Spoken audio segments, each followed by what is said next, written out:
বিরিয়ানি তো আমরা সকলেই খেতে ভালোবাসি, তবে রোজ রোজ বিরিয়ানি খাওয়া তো স্বাস্থ্যের জন্য অত ভালো না।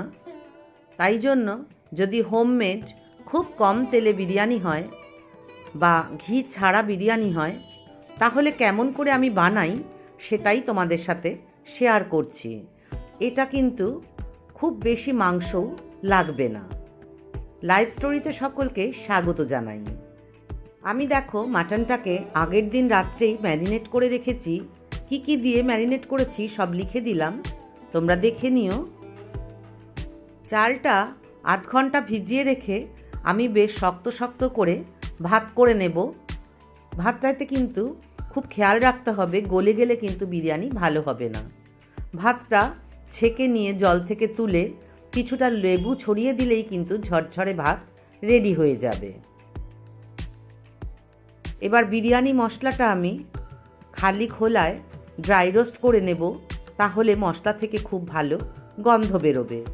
এই বিরিয়ানি মশলাগুলো আজকাল বাজারেই কিন্তু পাওয়া যায়। এবার একটা মশলার পেস্ট করছি, রসুন, আদা, ওই যে বিরিয়ানি ড্রাই রোস্ট করা মশলাটা দিয়ে দেব, কিছুটা পুদিনা, এটা তো আমার ঘরেই থাকে। একটু জল দিয়ে আমি ভালো করে বেটে নেব। কড়াইতে সাদা তেল গরম করে খুব ফাইনলি চপড অনিয়ন দিয়ে সামান্য চিনি ছড়িয়ে আমি লাল লাল করে ভেজে বেরেস্তাটা বানিয়ে নেব। একটু চিনি দিলে কিন্তু বেরেস্তার কালার দুর্দান্ত হয়। বেরেস্তাটা আমি এতটা ব্রাউন করলাম, তোমরা চাইলে আর একটু লাল করেও ভেজে নিতে পারো। এইবার ওই তেলেই আমি সেদ্ধ করে রাখা আলুগুলো দিয়ে ভেজে নেব। আলু ভাজা হয়ে গেলে ওই তেলেই আমি তেজপাতা ফোড়ন দিলাম, দিয়ে আমি ম্যারিনেট করে রাখা মাংসগুলো দিয়ে ভালো করে কষিয়ে নেব। আর দিয়ে দেব কিছু রাফলি চপড পেঁয়াজ। পেঁয়াজ কিন্তু আমি খুব বেশি দেব না।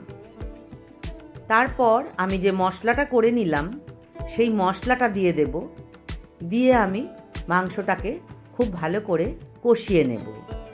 তোমরা চাইলে এই কড়াইতেই কম আঁচ করে ঢাকা দিয়ে দিয়ে মাংসটাকে সেদ্ধ করে নিতে পারো, তবে আমার কিন্তু একটু তাড়া ছিল, তাই আমি এই মাংসটাকে ভালো করে কষিয়ে যখন সুন্দর গন্ধ বেরোবে তখন প্রেসার কুকারে দিয়ে দুটো সিটি দিয়ে নিয়েছি।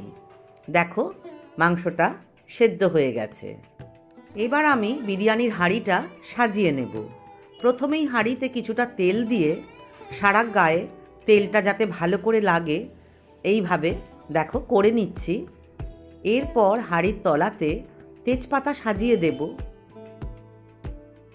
আমাদের রেসিপিগুলো ভালো লাগলে লাইক করো, কমেন্ট করে জানিও কেমন লাগলো। আর এই ধরনের নানা রেসিপি পেতে আমাদের চ্যানেলটাকে সাবস্ক্রাইব করে আমাদের পাশে থেকো। তেজপাতা সাজিয়ে আমি তার ওপরে সিদ্ধ করে ভেজে যে আলুগুলো রেখেছিলাম সেই আলুগুলো সাজিয়ে দিচ্ছি দেখো। তারপর আমি মাংসের কিছুটা ঝোল ওই আলুর মধ্যে দিয়ে দিচ্ছি। এটা কিন্তু একদমই ঘরোয়া মতে, কোনো নিয়ম ছাড়া, কিন্তু খুবই সুস্বাদু এবং আমার বাচ্চারা খেতে ভালোবাসে এরম একটা বিরিয়ানি। কিছুটা বেরেস্তা ওই আলুর ওপর ছড়িয়ে দিলাম। তোমরা চাইলে এই জায়গাতে কিছুটা দই নুন দিয়ে ফেটিয়েও আলুর ওপরে দিয়ে দিতে পারো। আমি এইবার ভাতগুলোকে আলুর ওপর ছড়িয়ে দিচ্ছি। এই ভাতগুলো আমি 80% সেদ্ধ করেছি, মানে চালটার ভেতরে কোনো কষ থাকবে না, কিন্তু শক্ত শক্ত ভাতটা হবে। এবার আমি কিছুটা চাল দেওয়ার পর আমি মাংসের টুকরোগুলোকে ছড়িয়ে দিলাম ভাতের ওপরে। আবার দিয়ে দিলাম কিছুটা বেরেস্তা। তোমরা যদি দই দাও এই জায়গায় নুন দিয়ে ফেটিয়ে কিছুটা দই দিয়ে দিতে পারো।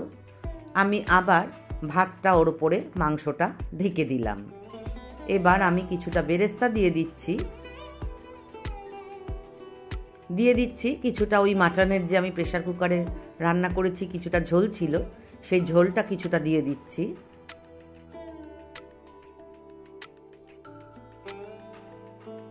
দিয়ে দিচ্ছি বিরিয়ানির আতর, খুব সামান্য দিতে হবে, না হলে কিন্তু গন্ধের ঠেলায় খাওয়া যাবে না। এবার আমি দুধে কিছুটা জাফরানি কালার গুলে রেখেছি। এটা কিন্তু 1 কাপ দুধ, কারণ আমি কিন্তু চালটা পুরো সেদ্ধ করিনি, তাই জন্য দুধটা কিন্তু 1 কাপ দিতে হবে। এইবার আমি আটা মেখে হাঁড়ির মুখটা সিল করছি। দেখো আমি সুন্দর করে হাঁড়ির মুখটা সিল করে দেব।